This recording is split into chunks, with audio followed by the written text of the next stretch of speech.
Les chèvres rousses, je suis sûr que vous en avez entendu parler. Aujourd'hui, nous sommes avec Ghislain, vous le connaissez déjà, pour vous entretenir par rapport à ça. Quelles sont les particularités de la chèvre rousse? Pourquoi se lancer dedans exactement? À ces questions, nous allons trouver des réponses avec Ghislain. Surtout, gardez le coup jusqu'à la fin de cette vidéo, car je suis très sûr que cette vidéo te permettra d'avoir une idée claire sur comment faire cet élevage et la réussir. Allez, on y va. Donc aujourd'hui, tu vas nous présenter la chèvre rousse. Oui. Ta préférée apparemment. Exactement.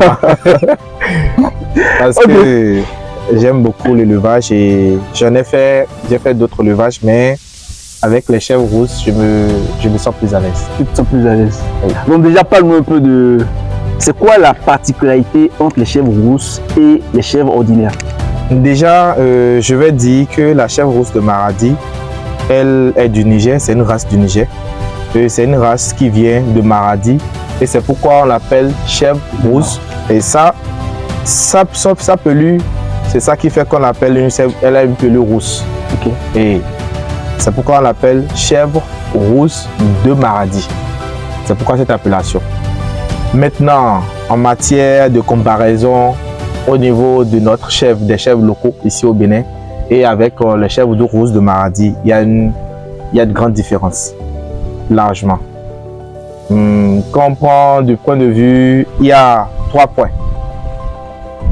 Quand on prend la carcasse, c'est-à-dire que lorsque vous tuez l'animal et que lorsque vous le consommez, au niveau de la chair, elle est plus intéressante. C'est-à-dire que la consommation, le goût est plus intéressant. Et elle a un meilleur rendu, c'est-à-dire quoi? Vous avez plus de chair au niveau des rousses de Maradi que au niveau de nos chèvres locaux. Ça, c'est le premier aspect, ça. Le deuxième aspect, c'est au niveau de la mise bas. Et les chèvres de Maradi ont la facilité d'une mise bas de 1 à 6 portées. Et nos chèvres locaux ont une portée de 1 à 4, c'est le maximum. Et rarement vous allez trouver nos locaux faire des mises bas de 4, mais c'est réellement des mises bas de 2 que vous avez. Mais ici, vous avez une mise bas de 6. Imaginez que vous avez 2 chèvres, vous avez 12, alors que là-bas, vous allez avoir seulement 4. On est en train de parler d'enfants. On est en train de parler des chevrons. Des chevrons à chaque mise bas. À chaque mise bas. Maintenant, celle-ci, elle a 2 mises bas par an au niveau des chèvres rousses de Maradi. Maintenant, ce qu'elle a et puis nos locaux n'a pas du tout, c'est au niveau des laits. Ces chèvres ont la capacité de vous donner du lait de chèvre. Nos locaux, vous ne pouvez pas avoir de chèvre du lait. Donc, la comparaison à 3 niveaux, elle est totalement autre. Est-ce que cette race pourra s'adapter à notre climat? C'est ça. C'est surtout la question que j'ai souvent quand j'en parle. Et c'est une race qui est tropicale, contrairement à ce que les gens pensent que c'est une race qui reste dans la zone celle océanienne seule. Non, c'est une race tropicale. Ça dit quoi? Elle a la capacité de rester dans les endroits humides. D'accord. Et elle supporte les zones humides. Et elle supporte lorsque la température est aussi forte. Maintenant, comme tout animal, il ne faudrait pas laisser les animaux sous la pluie, sous la rosée, sous le soleil, contrairement à ce que les gens font en divagation. Non. Vous voulez faire de l'élevage, vous n'avez pas à faire comme celui qui veut jeter son argent dans n'importe quoi. L'élevage, c'est pour avoir du plus-value, c'est pour avoir de l'argent. C'est ça. Exactement. Donc, je ne sais pas si elle répondait aux questions rapidement. Parfaitement. Pour ceux qui ont envie de se lancer, on peut déjà commencer avec combien? Le minimum, bon, je vais parler du général. Le minimum, c'est 4 chèvres pour un mâle. Maintenant, ça dépend de la capacité de tout un chacun. Ah. Maintenant, ce serait déconseillé de faire une chèvre et un mâle. Lorsque la femelle sera en gestante, le mâle sera seul. Et ça, c'est pas bien pour ce mâle-là. C'est pourquoi on demande le minimum, c'est 4. Mais si vous n'avez pas les capacités, à commencer par 2. Un homme, c'est 4 femelles, un mâle. Avec la chèvre rousse de Maradi, oui, est-ce qu'on a le marché de disponible actuellement? Oui, on a le marché de disponible dans le sens où vous avez le marché national, le marché sur le plan de l'Afrique de l'Ouest Et si je dis ça, c'est parce que j'ai eu beaucoup de personnes qui me contactent et pour faire l'achat de ces chèvres. Et pourquoi? C'est parce que, par exemple, quand on prend la Côte d'Ivoire, quand on prend le Togo, quand on parle de la sous-région, c'est l'Afrique de l'Ouest, oui. Et quand on prend le Cameroun et autres, c'est des pays où la viande est beaucoup consommée. Okay. Et si on parle de consommation, on parle de demande.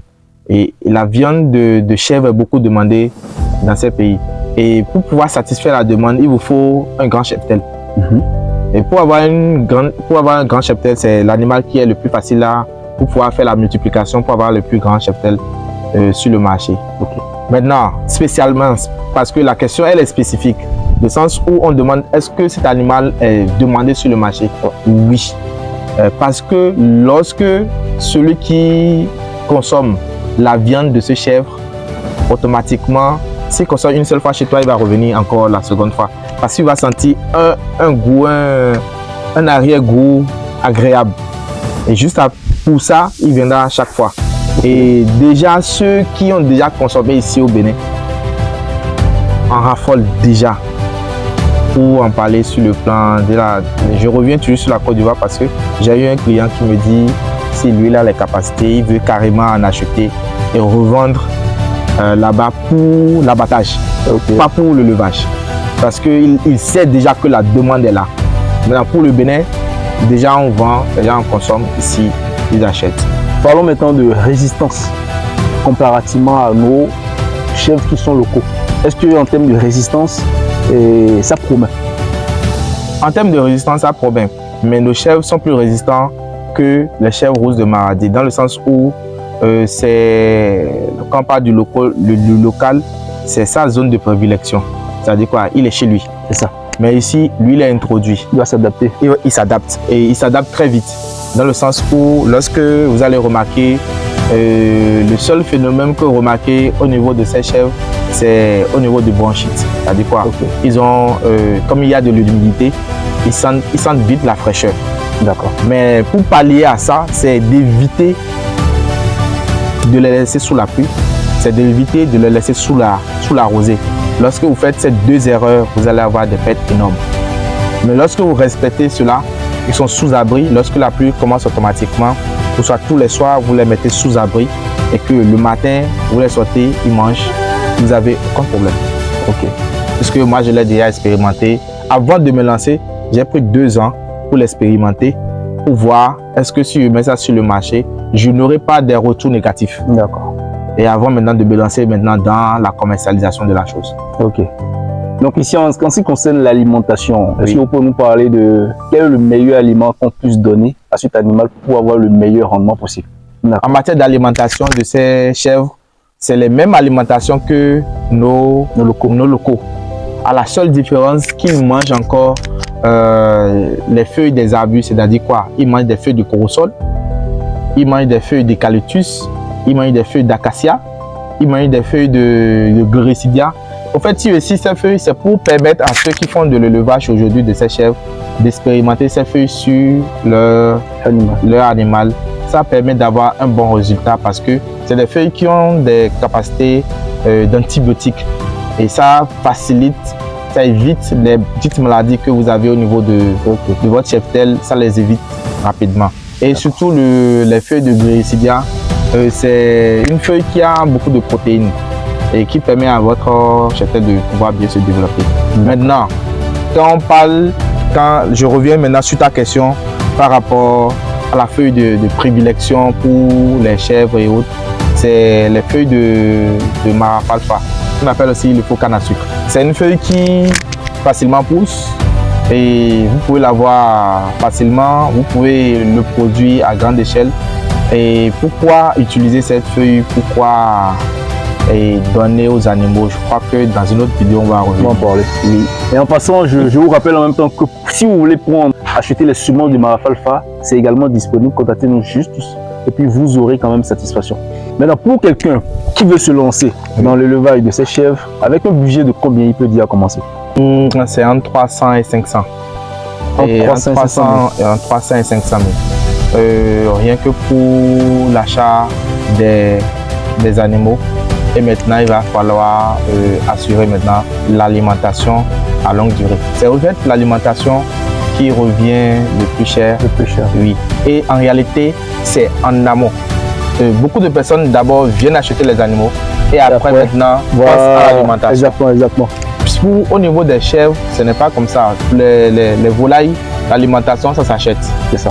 Mais au niveau des chèvres, les chèvres, lorsque vous voulez faire à grande échelle ou soit à petite échelle, soyez sûr que vous avez du fourrage. C'est 80% de fourrage que vous avez besoin et à peine 20% de compléments alimentaires. C'est ça. Donc quand vous n'avez pas de fourrage, c'est difficile. C'est compliqué. C'est compliqué. Donc autant produire soi-même son propre fourrage. Oui, c'est conseillé. Vous évitez les problèmes d'aujourd'hui qu'on a de transhumance et autres là. C'est ça. Vous évitez ce genre de problèmes. À toutes ces personnes qui ont envie, qui désirent se lancer quand même dans cet élevage, oui. Est-ce que vous avez quelques conseils à leur prodiguer?